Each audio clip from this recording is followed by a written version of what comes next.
Assalamualaikum warahmatullahi wabarakatuh. Ya nuwun sewu Gus, kula Umar, nami kula tiyang Kelangkung. Kula niki tiyang seneng mirengaken ilmu-ilmu kangge teng awak kula cek selamat. Ngoten ya. Kula niki wong bodho. Dadi kula tanglet saged tah kula niki napa? Tumut niku lho, napa? Tumut ilmu niki. Tumut ilmu niki. Nggih, ilmu iki. Nggih. Nggih. Waune kula anu, Gus. Nggih, belajar niku kadang-kadang teng syariat ngoten.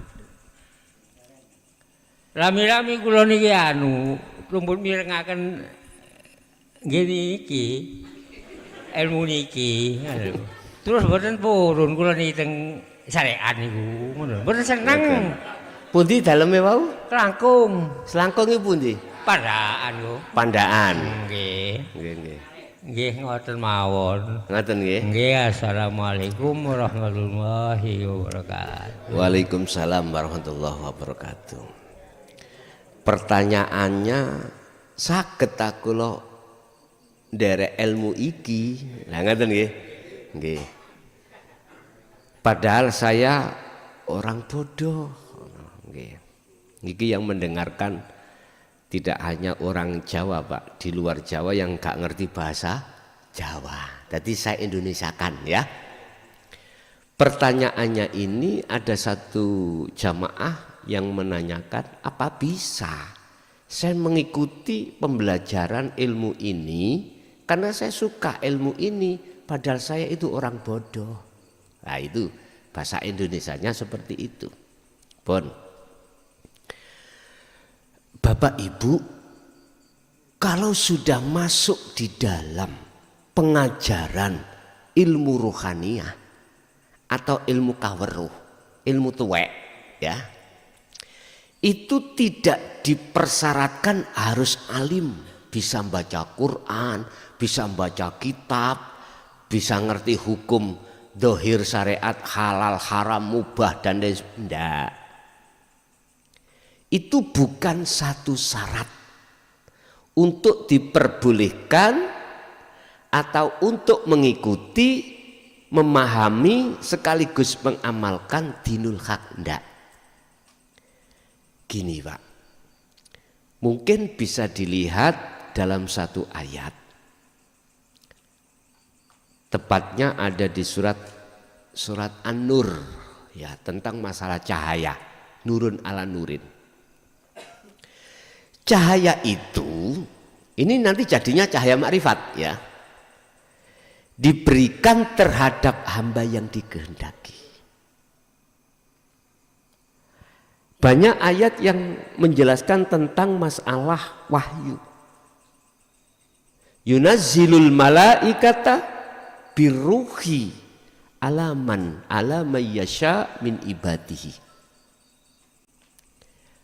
Allah akan menyuruh malaikat dengan membawa biruh, wahyu. Wahyu ini nanti akan menjadi cahaya makrifat, diberikan terhadap hamba yang dikehendaki. Berarti ayatnya itu hamba yang tidak dikehendaki masih medetoyo apa? Tahu medet ya? Mempengaruhi apa? Mencari makrifat tidak bisa. Pertanyaannya, siapakah hamba yang dikehendaki itu? Cirinya bagaimana? Apakah dia itu yang harus sebagai panutan umat punya pondok yang besar, pengikut ribuan? Belum tentu. Apakah mereka yang alim ilmu Al-Qur'annya paling tidak hafid atau hafidoh, Tidak harus itu. Apakah mereka yang paham tentang ilmu fuqaha, ilmu fikih, mulai dari sulam Safinah, sulam Taufik, bahkan Fathul Mu'in, dia harus hafal? Tidak. Bisa jadi orang itu buta warna, buta huruf. Dalam konteks buta warna, buta huruf itu secara syariat, secara dohir. Itu ya apa melungkere? Nggak tahu. Huruf A. Angka 1 itu bagaimana? Nggak tahu. Dia buta huruf, juga buta warna. Kan notoke wong bodoh toh Pak ya. Nah. Bapak Ibu, pertama, saya kasih tahu ini sehingga jenengan itu tidak pesimis. Apakah mereka harus ada nasab keturunan orang-orang yang alim, al-alamah, atau para wali, atau para nabi? Ya belum tentu. Nyuwun sewu, putrane Nabi Nuh, Kan'an, itu akhirnya dia masuk dalam ke buku orang yang kafaru. Anaknya akhirnya punya anak namanya Fir'aun, malah lu nemen. Berarti nasab tidak jaminan. Ya. Siapa mereka yang digendaki? Tadi sudah saya katakan. Alladzina yastami'unal qaula. Sarai ayat ini jadinya mereka itu sami'na wa ata'na. Itulah mereka yang sudah mendengarkan ajaran tentang ilmu iki.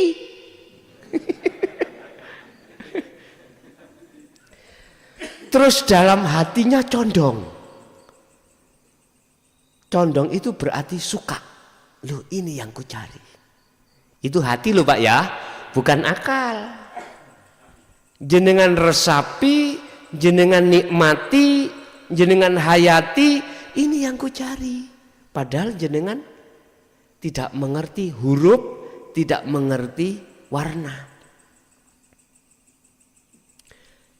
Berarti yang menerima adalah iman. Akal sampai niki kali kula wis gak ngerti apa-apa wis. Malah gampang orang seperti ini. Lebih mudah masuknya ilmu iki, ya.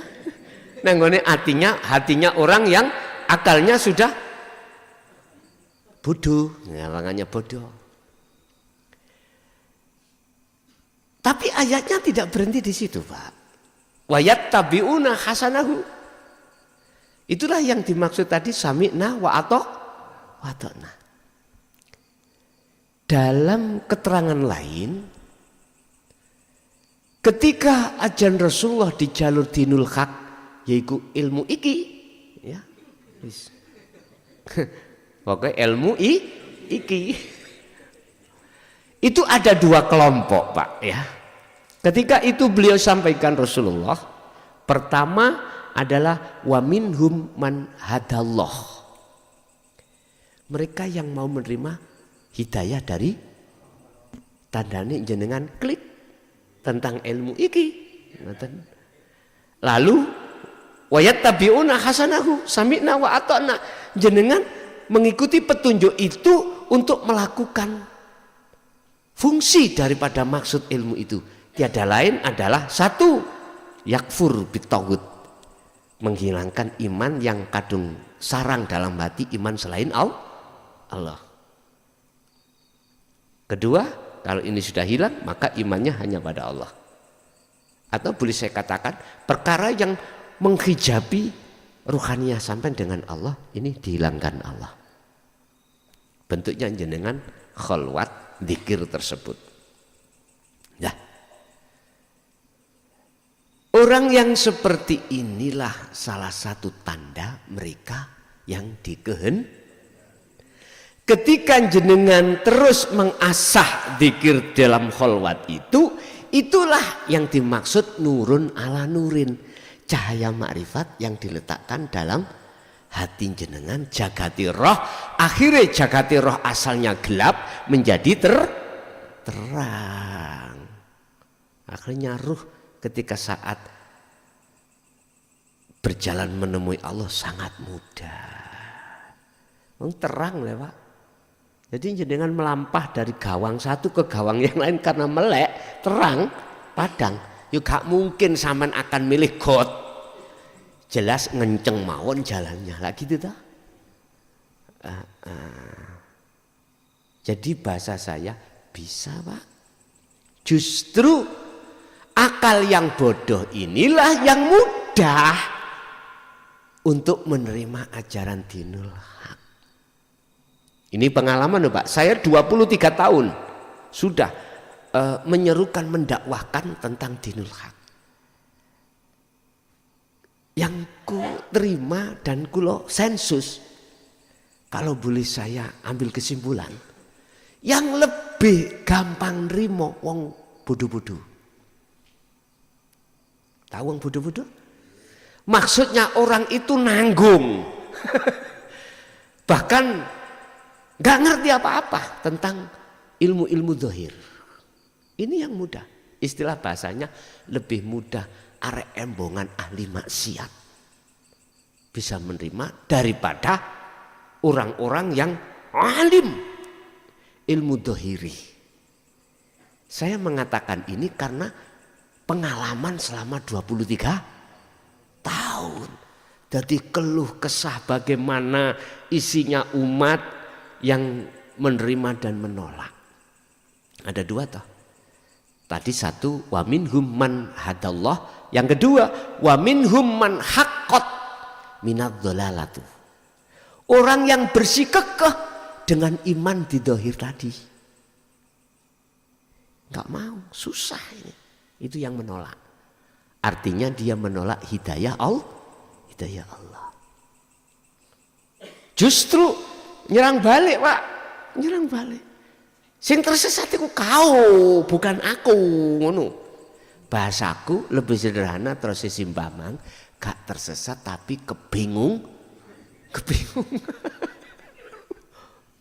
Jadi gak ngomong tersesat tapi kebingungan. Masih bingung. Lah ora ketemu ya apa oleh gak bingung, padahal dijejeri. Ora ngerti nek iki Gusti Allah. Padahal ide dekat, tapi mengapa kok yo gak tahu? Iku jenenge kebingungan. Nggih Mbah, dados itulah tanda-tanda mereka.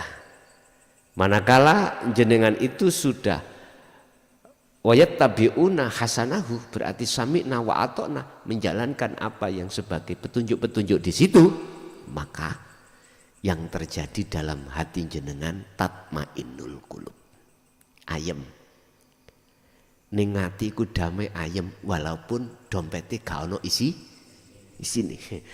Walaupun dompetnya nggak ada uang, besok apa yang buat makan gak resah, gak bingung. Sehingga boleh saya simpulkan ngaji ilmu iki kanggo damainya hati. Ini gak damai berarti ada sesuatu yang ini yang perlu kita operasi. Lho ngoten lho Pak nggih. Nggih.